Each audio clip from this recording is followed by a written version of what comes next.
Hello, and welcome everyone to the next event in our webinar series, A Look into Textured Anti-Reflective Optics, presented today by Thorlabs' Dr. Longfei Yi. My name is Ryan Priore. I'm a technology manager for Thorlabs Spectral Works, and I will be co-presenting and moderating today's webinar. Longfei is a senior scientist at Thorlabs Spectral Works and joined the organization as part of Thorlabs' acquisition of Certimo in 2019. Longfei is currently leading the development of our textured anti-reflective products here at Thorlabs. Prior to joining Thorlabs, Longfei was a lead scientist at MagAssemble and later Certimo that commercialized a pattern transfer nanomanufacturing platform. Longfei graduated with a Bachelor's of Science in Physics from the Fudan University in China. He then came to the United States and obtained a PhD in nanophysics from the University of South Carolina. Throughout the webinar, please feel free to submit any questions you may have using the Q&A tool. Longfei and I will be answering any questions that you have at the end of the webinar. Now at this time, I would like to hand off the talk to Longfei. Thank you, Ryan, for your great introduction. Hi, everyone. Welcome to our Thorlabs webinar, looking into textured anti-reflective AR optics. Throughout this webinar, you will learn about these textured AR products in detail, how they differentiate themselves from traditional thin film AR coatings, and the benefits they provide. Let's get started. Outline. So first, I will provide some background information on this product line, and I'll talk about why we are motivated to develop these products. Second, I will introduce textured AR optics, explain how they work, and discuss the benefits. Third, I will present our current product offerings. I will focus on discussing the product performance, comparisons to traditional thin film AR coatings, handling precautions and cleaning, and some environmental tests we have performed. Fourth, I will review some application examples we have learned. Last, Dr. Ryan Priore will discuss current OEM capabilities and future initiatives. Background. So the problem we're trying to address is the reflection from optical surfaces. When light strikes an interface between two media that has an abrupt change of refractive indices, optical reflection occurs at the interface as schematically shown in the figure. This optical reflection can be calculated using the equation above, which is called the Fresnel equation, where N0 and N1 are the refractive index of two media respectively. For a BK7 window with N equal to 1.5, 4% of the light is reflected at each air glass interface. We end up with a total of 8% of reflection loss from the window. The figure on the right side shows the calculated reflectance per surface as a function of the refractive index of the material for common optical windows in the visible range. These common windows include UV-FS, NBK7, silicon, etc. We observe the Fresnel reflection increases with the refractive index, and the reflection loss is significant for certain optical windows. For instance, a silicon window has a reflection per surface as large as 35%. Adding more optical components in the system surely creates more reflection losses and problems. Optical reflection from bulk optics is a big limitation for many applications, especially laser-based applications. Most common unwanted or harmful effects include reduced throughput, glares, ghost images, and damage of optical components. These harmful effects may reduce the stability and the performance of optical systems. So traditionally, thin film AR coatings are deposited on the substrate surface to reduce the Fresnel reflection, as schematically shown in the figure. The reflection is suppressed based on the destructive interference of reflected light from each interface. The destructive interference is sensitive to the wavelength, angle of incidence, refractive index of the coating, and the thin film thickness. This makes the design and manufacture of thin film AR coatings complicated.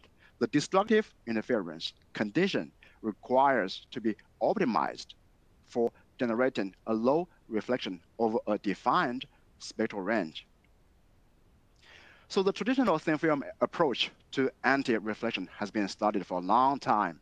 Thorlabs offers a family of standard thin film AR coatings that are intended for a number of spectral ranges. They are designated with suffixes such as UV, A, B, etc.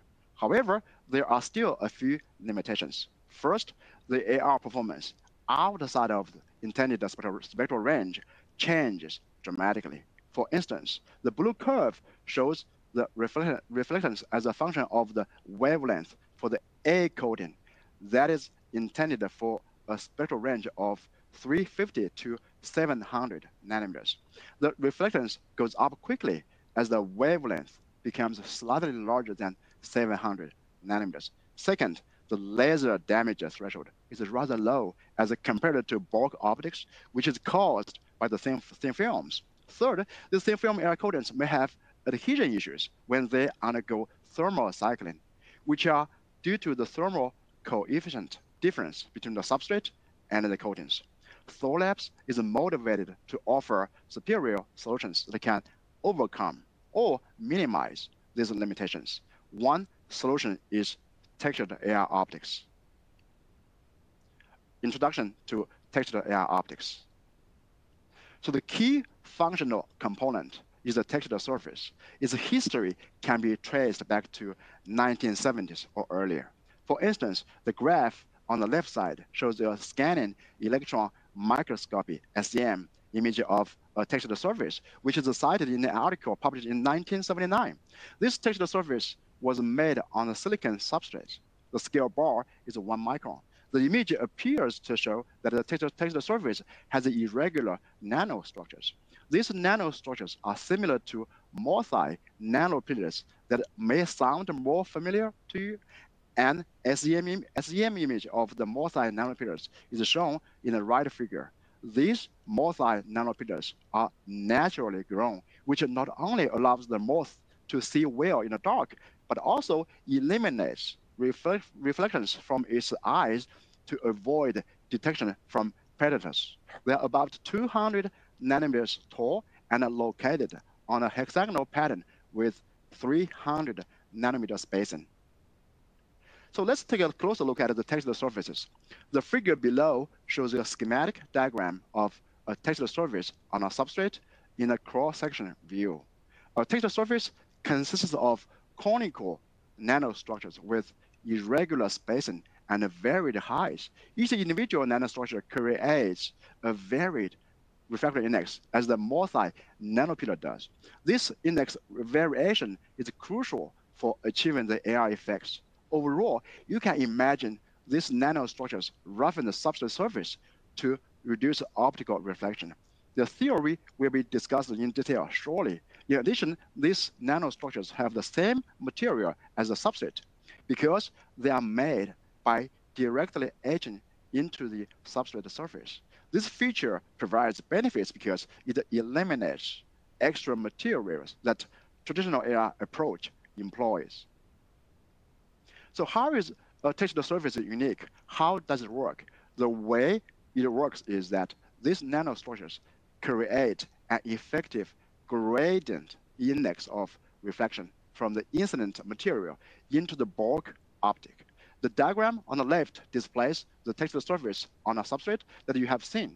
The graph on the right shows the effective index as a function of the nanostructure height. Note the effective index and the height are along with the x and y axis respectively. As light is incident on the substrate from the top, the effective index is 1 before reaching the tip of the nanostructure. As light arrives at the tip and propagates along the nanostructure, the effective index becomes larger and larger gradually until it equals to that of the substrate as light hits the bottom of the nanostructure. This avoids the abrupt change of the refractive index that occurs on the non-textured surface, and this thus reduces the Fresnel reflection.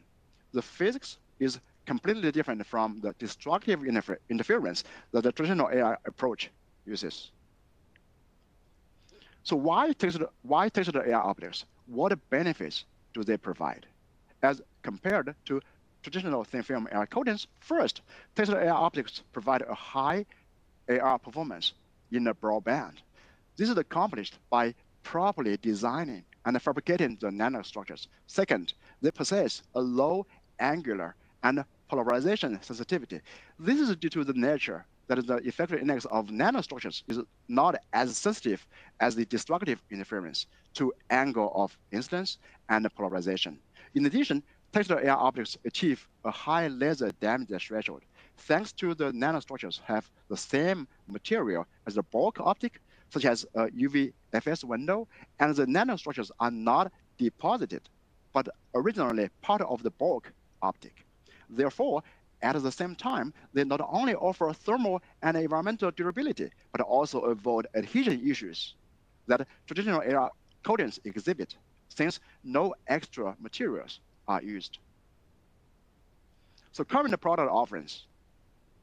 So we plan to release 8 textured AR flat windows, as shown in the table below. The columns display the window diameter in inches, thickness in millimeters, material and intended spectral range in nanometers. They are separated in two product groups designated with T1 and T2. T1 is intended for a band ranging between 400 and 1100 nanometers. The material is UV-FS. T2 is intended for the spectral range between 1000 nanometers and 1700 nanometers. The material is infraseal. Each group comes in 4 sizes. The size options are 1 inch round, 1 millimeter and 5 millimeter thick, and ½ inch round, 1 millimeter and 3 millimeter thick. We have released all UV-FS windows. We have also released 2 infraseal windows, as shown in the table. We anticipate releasing the rest in coming weeks. So the table on the left lists specifications for the T1 window. I walk you through some important items. The transmitted wavefront error is 1/10 of wave over clear aperture. Surface quality is 10.5 scratch dig. Material is Corning 7980 standard grade 0A. Damage threshold is larger than 30 joule per centimeter square. Absolute transmission and reflection per surface are larger than 98% and smaller than 0.25%, respectively, over the intended spectral range. Specifications for T2 are shown in the table on the right. They are the same as T1, except the material is Helios infraseal 302, and the spectral range is between 1000 nanometers and 1700 nanometers, as previously mentioned. We envision these windows are ideal for UV through shortwave infrared applications. Their low reflection and high laser damage threshold over a broad band allow users to improve long-term beam and system stability. So we have measured the AR performance for each product. The data are published on the relevant web pages. Here, we select one representative product from each product group to demonstrate. The top panel shows the SEM image, spectral transmission, and reflection per surface data for a textured UV-FS window. The shaded region indicates the intended spectral range. We observe the transmission is larger than 99%, and the reflection per surface is smaller than 0.1 to 5% over the spectral range. The transmission is even larger than 99.8% over the subband between 600 nanometers and 1100 nanometers. Note, we guarantee the AR performance specs. However, it doesn't mean the AR performance outside of the intended spectral range is very bad. For instance, the transmission at 1500 nanometers and 2800 nanometers are 99% and 97.5% respectively, which may be still good for certain applications.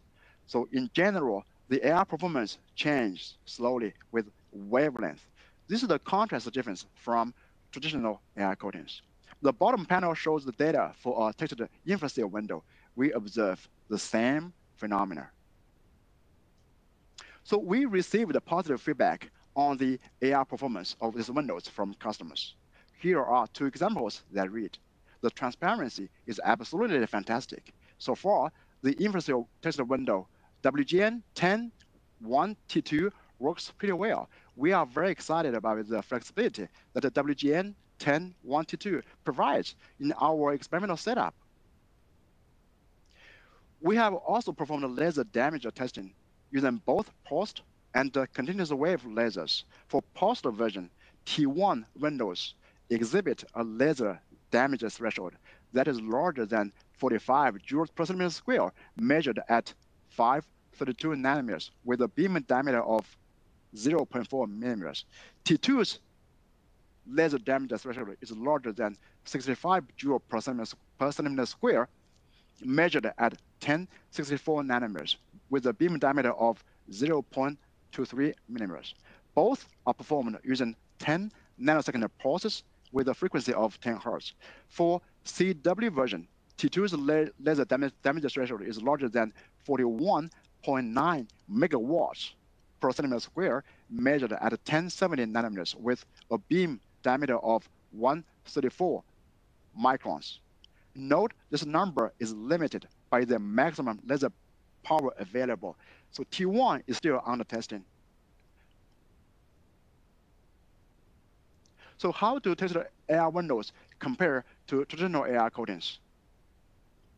We compare the T1 surface to Thorlabs traditional AR coatings -A, -B, and -AB. All data shown in this slide are measured with unpolarized light. The table lists the key specifications, including the spectral range, average reflection, and the laser damage threshold. We observe T1 has the broadest band and the tightest performance specifications. The picture on the right shows what T1 uncoated and the -A window look like in the same environment. The uncoated blank has about 8% of reflection. The -A window displays some reflection. The T1 window doesn't show any reflection, but appears the same as the background. The three graphs on the bottom compare the spectral reflection data of the T1 surface to each of the -A, -B, and -AB coatings. For each graph, the curves in red and blue denote T1 and the traditional AR coating respectively. The arrows with the matched colors indicate the intended spectral range for each product. Comparisons show the T1 surface exhibits a lowest reflection over a broadest band. T1 also shows the smallest variation of the reflection in the band. In addition, T1 windows possess a laser damage threshold that is at least 4 times larger than the traditional AR coatings. We have also studied the AR performance as a function of angle of incidence and polarization. The top 3 plots show the angle of incidence and polarization dependent reflection data for the T1 surface, -A, and -B coatings. All plots have the same scale, and the shaded region indicates the specified spectral range. Each graph contains 4 curves that are measured at the angle of incidence of 8, 30, 45, and 55 degrees using S-polarized light. We observe T1 shows the smallest increase of reflection as we increase the angle of incidence. For the same angle of incidence, T1 also shows the lowest reflection at the same laser line. The bottom panel shows the data for P-polarized light. We observe similar behavior. Therefore, we conclude T1 surfaces exhibit lower angle of incidence and a polarization sensitivity than the traditional AR coatings. We have further performed comparative studies between T2 and Thorlabs -C AR coating. The left panel shows the table with the key specifications and spectral reflection data measured with unpolarized light, or angle of incidence and polarization dependent data are plotted in the right panel. After performing data analysis, we reached the same conclusion as T1's comparisons to the traditional AR coatings. Handling precautions and cleaning. So in general, our tested AR windows are robust in in most environments because both UVFS and infrasil are high-quality materials. However, these windows could be contaminated by fingerprints or damaged by physical contact with abrasive materials. Therefore, these windows require one to take handling precautions to avoid fingerprints and physical contact like many optics do. We recommend that the windows should only be handled when necessary and always held by the sides using tweezers as shown in the pictures below. Although in most cases, contaminated windows can be cleaned. I will discuss this shortly. Latex gloves or similar protective covering should be worn to prevent oil from fingers from reaching the structured surface. The nanostructures which are on both sides of the window may be damaged by contact with mounting surfaces. We recommend mounting these windows in Thorlabs LMR05 or LMR1 less mounts with stress-free retaining rings as shown in the pictures below. These mounts allow for the clear aperture to remain intact. Other mounts with the properly designs may also be used as long as the guideline is followed. What happens if the surface is contaminated? If so, the windows may be cleaned using the cleaning steps as follows. First, blow off dust with clean air or nitrogen. Second, rinse the window with solvents, such as isopropyl alcohol, followed by clean air or nitrogen blowing dry. Third, if a more aggressive cleaning is needed, a RCA cleaning method may be used. This method consists of two steps in sequence. For RCA1, one immerses the window in a basic solution, usually a mix of ammonium hydroxide and hydrogen peroxide for a period of time. For RCA2, one immerses the window in an acid solution, usually a mix of hydrogen chloride and hydrogen peroxide for a period of time. Each step should be followed by clean air or nitrogen blow drying. RCA1 and 2 are used to remove organic residue and metal ions, respectively. Please wear PPE when you perform these cleaning steps. Note standard cleaning methods, such as the drop and the drag methods with the lens tissue will result in further contamination and thus should be avoided. So we have done some environmental studies per customer request. We would like to share some results here. The first study is to test out the thermal stability.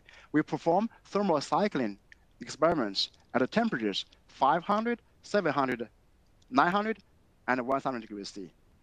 The experimental procedures are as follows. We measure the spectral transmission of a test window before testing. See the black curve shown in the figure. We heat the window up, let it remain in the furnace at 500 degrees C for 8 hours, and then cool it down to room temperature. We remeasure the transmission, which is shown in red. We repeated the experiments for the rest of the temperatures. The spectral transmission data are shown in green, blue, and orange, respectively. We observe the AR performance remains effectively the same after testing at temperatures as high as 1000 degrees C. In addition, optical microscopy studies show no surface damage is observed. We have also performed normal office environmental testing and cleaning studies. The normal office is a non-clean room, like a common lab where graduate students work every day. The first picture is a dark field image of a test window that is taken immediately after its fabrication. At the same time, the transmission data is also recorded. See the black curve shown in the bottom figure. The second image shows what the surface looks like after leaving the sample in the office for 60 days. We observe a lot of dust falls on the window surface, and the average transmission decreases by 1.8%. See the curve in red. The third image is taken after nitrogen blowing dry, the surface only. We see most of the dust is removed and its optical transmission is almost restored. See the curve in green. Subsequent IPA rinsing and RCA cleaning steps further remove residual debris and particulates and fully restore the optical performance. See the fifth image and the curve in orange. We have also carried out humidity and water immersion experiments. The experimental procedure is as follows. First, we record the spectral transmission of a test window immediately after its fabrication. See the black curve shown in the both figures below. The one on the right is a close-up graph of the left. Then we store the window in a clean room with a 60% relative humidity at 20 degrees C. 430 days later, we remeasure the transmission. See the curve in red. The black and the red curves overlap each other, demonstrating the window remains stable in this environment. Third, we immerse the window in the water completely. After taking it out, we immediately remeasure the transmission. See the curve in green. The transmission drops a lot because there's a water layer remaining on the window surface. This water layer absorbs light, causing the transmission drop.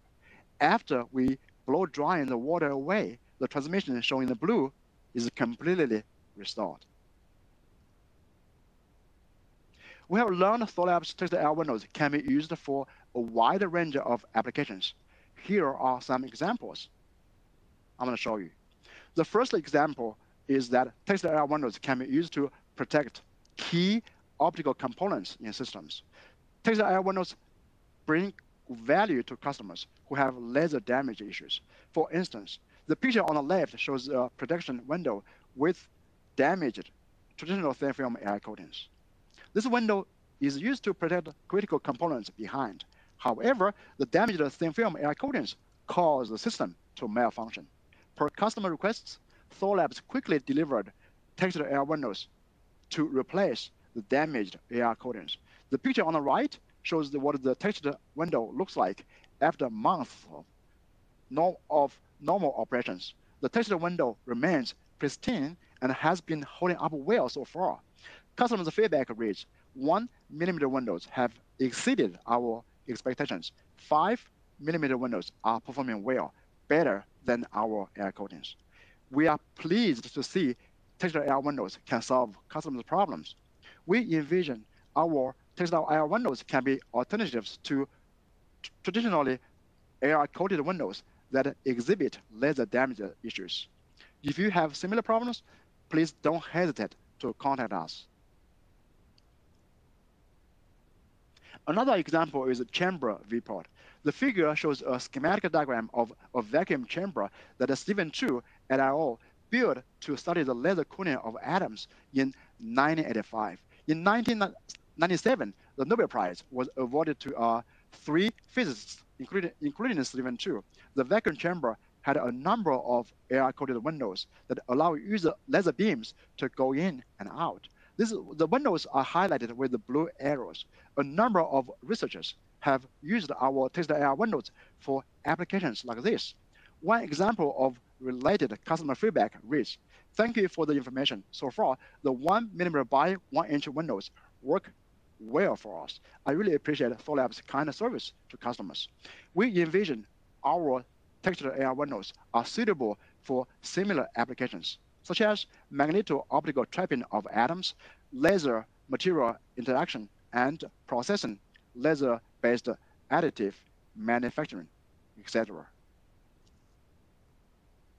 Another example on the show is textured liquid cells. Per customer requests, we have built a prototype shown in the picture on the left to test how our textured air windows work in the liquid cell configuration.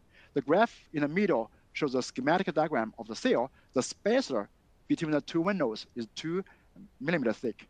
We test the cell by filling the cell up with water first, and then performing transmission measurements with the 980 nanometer laser. We translate the laser from the free space to be on the cell while recording the transmission with time. See the blue curve shown in the figure on the right. The arrows below the figure indicate where the beam is with respect to the cell.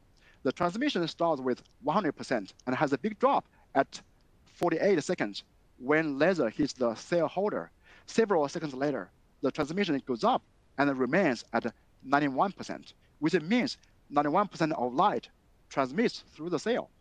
The black dashed line displays the laser transmission through a 2 millimeter thick water layer only that is theoretically calculated using the Beer-Lambert law with the water absorption coefficient found in the literature.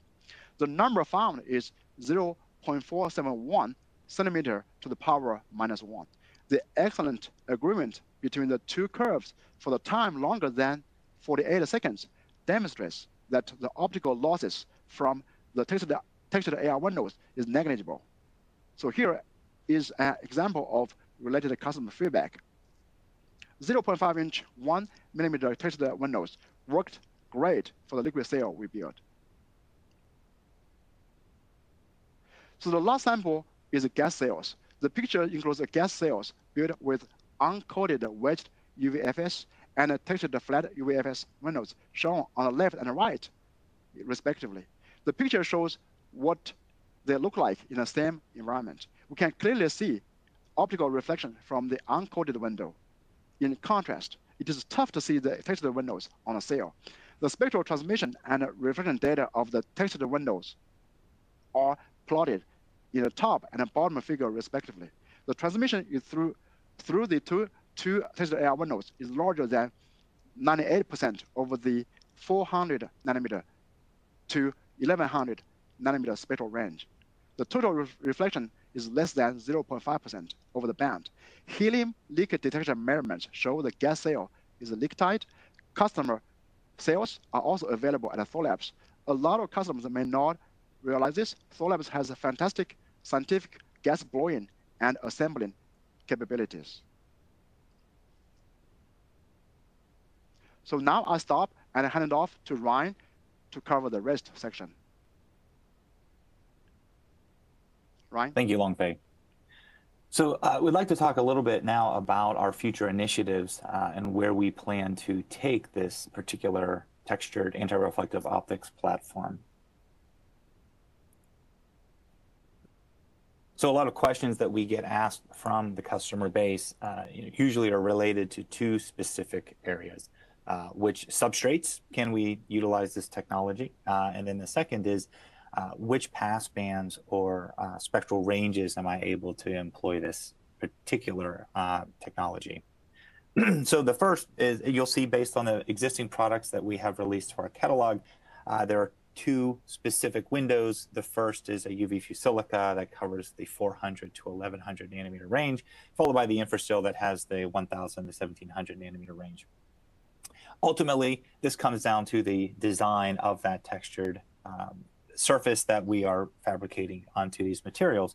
And what you're seeing in the plot here is how that particular passband may be tuned, as you see from design 1 through design 5.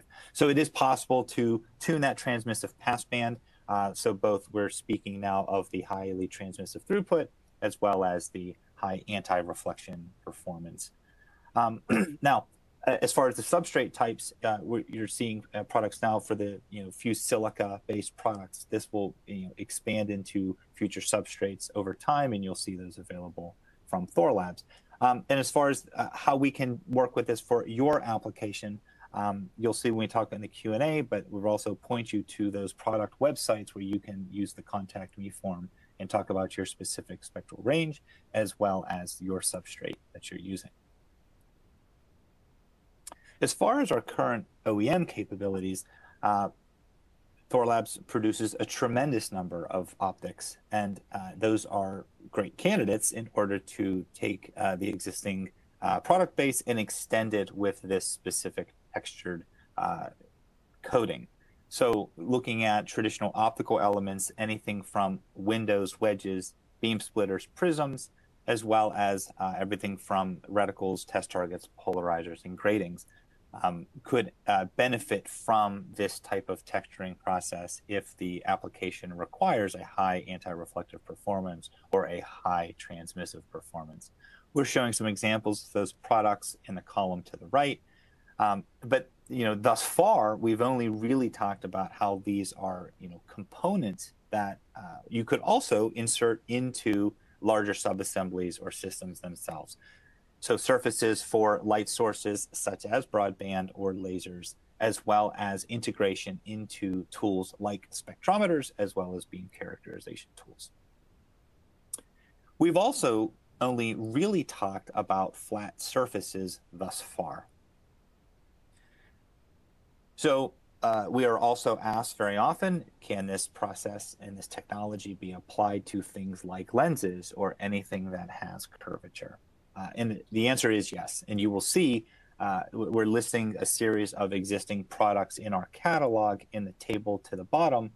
And what you'll see in the images in the top of the slide are showing you a particular lens in which we are showing a blank followed by a lens that has had this texturing process performed on both sides or both surfaces. We've aligned that particular lens in an oblique fashion so that the room lights would be reflecting off of this optic when we collected that image. And you can see as you compare either a plano-convex, biconvex, or plano-concave, that the texturing process will reduce, if not eliminate, that reflectance off of that lens product. So from a list of those that are in development currently, you will see in the table below, and you will see an expansion of our offering to include curved surfaces and optics in the near future.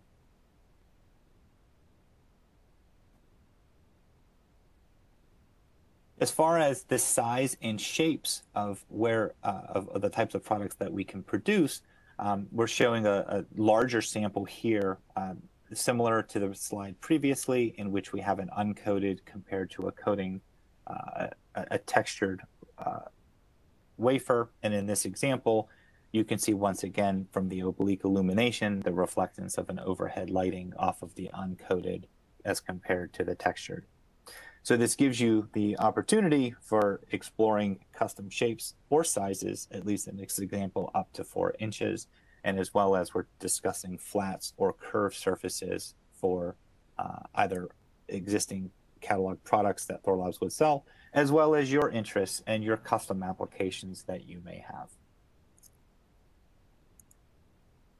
We're very excited about the textured optics, and in conclusion, that these textured optical surfaces, they consist of canonical nanostructures with irregular space and varied height.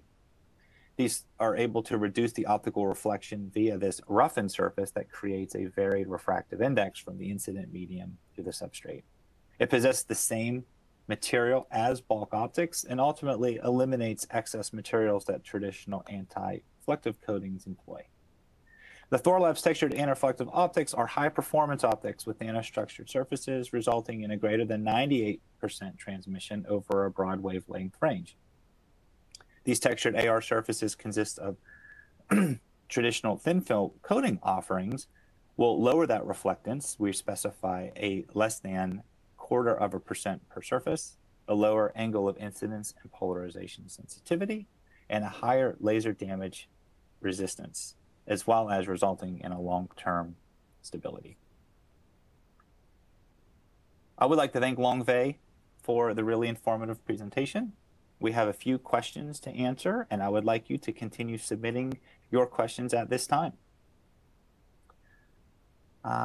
Longfei, I have a question for you here. Can you speak about the size limits right now on the textured anti-reflective optics that Thorlabs can produce? Yes, we estimate the 5-inch in diameter, maybe the maximum size we can currently do, which is due to our current equipment limitations. Note this constraint is equipment specific, not a limitation of the technology itself. The thickest part that we can process now is about 2 centimeters, which is also limited by our equipment. There's no limit on the thinnest and the smallest in theory, as long as we can handle. To be practical, the thinnest is like a cover slips, which is about like a 200 micron thick. A part with the smallest diameter looks like maybe end cap. The diameter is about like 1 millimeter. I hope that answers your question. Thank you. That's very helpful. To consolidate, I think, some of the other questions from the users here, folks are asking about things like small surfaces, such as tips or end caps of a fiber optic, as well as things like microscope slides So I think that's very helpful. Yes, I have another question here, Longfei. Can you talk a little bit more about how the laser damage threshold tests are performed? So actually, the laser damage tests were performed at a vendor's facility based on ISO standards. So briefly, I can talk about the process. So the surface of the optical element is divided into a matrix of test sites. So each test site is then exposed to a number of laser pulses with a fixed laser power. During the testing, the sample is monitored using for damage using like an optical microscope. So if the damage is detected and the test is stopped and the dose required to trigger the damage is recorded. I think that's the basic procedure. Thank you.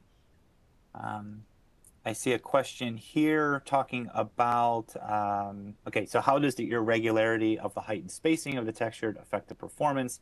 And then what are ultimately the limits of the reflectivity and the bandwidth? So I'll take that one. So based on the presented information here today, we're showing products that, really say the Viz and the Viz near range of the 400 to 1100. And then we have the shortwave infrared range of the 1 to 1.7 micron.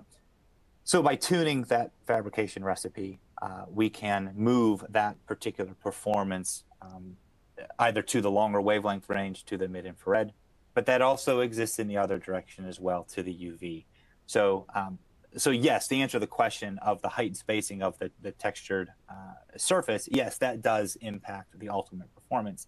And our ability to tune that particular fabrication recipe is what allows us to both shift that performance for the highly transmissive output and reflectance to the appropriate range based on a customer request.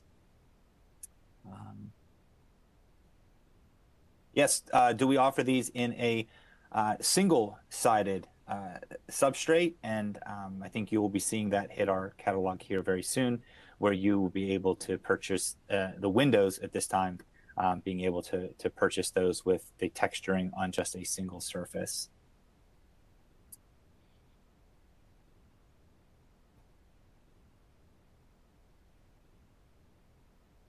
Catching up on some questions here. Yes, I'll take this one as well. If there are requests for customs or information more for an OEM-based application, what is the best way to contact Thorlabs? I posted one of the answers to a question earlier that you should be able to find in the Q&A section in the presentation here. However, if you were to visit our website and look at the existing textured products, you will also find a Contact Me section. And the link to that form would be in the Q&A section here. Complete that. We will be back in touch to talk about more of the specific details related to the type of substrate, the physical size, as well as the end application.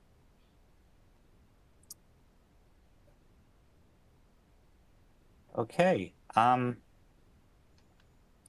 Longfei, maybe you can take this one.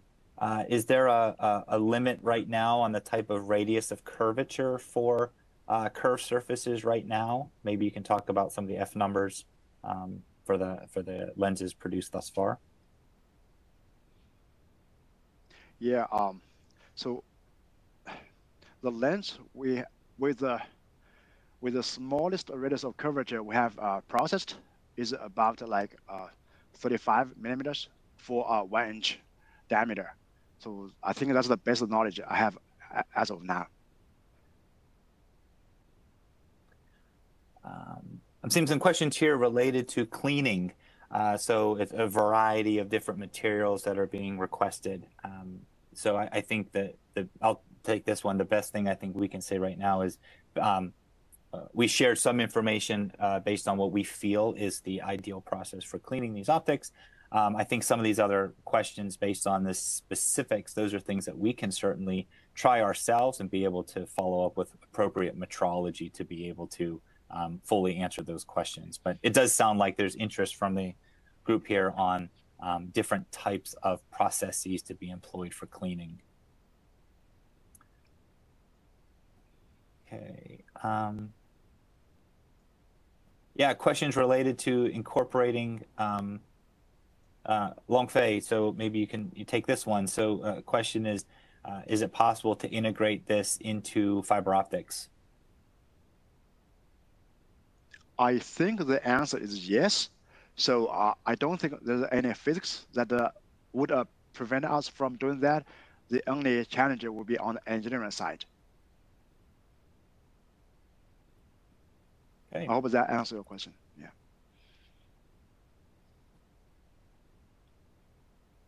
Yeah. Okay, here's another one, and I'll take this one. So the question is, can the texturing be used or designed to be partially reflective or transmissive, essentially to operate like a beam splitter?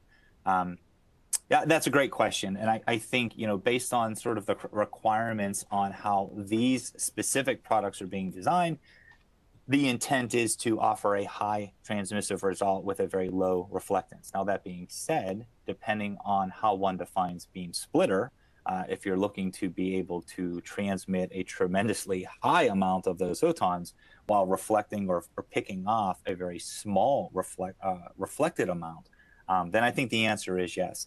And I think based on the design of which passband the particular product would be designed, I think there are opportunities where that could be employed.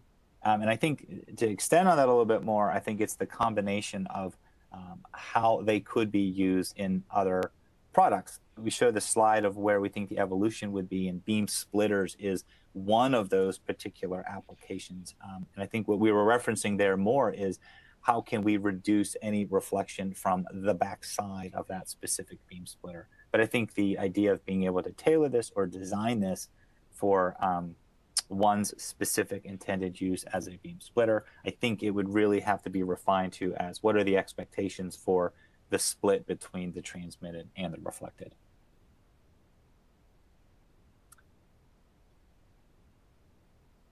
Okay, there are a couple other questions here, I think, that are a little more consolidated from things that we have answered. I would encourage you, if you have any additional questions, to please feel free to contact us. As we mentioned, you see it on the slide above. You can send any additional questions to tsw@thorlabs.com. I would like to thank all of you for your time today and for joining us. And I would like to thank Longfei for the wonderful presentation. Thank you, everybody. Thank you all. Bye.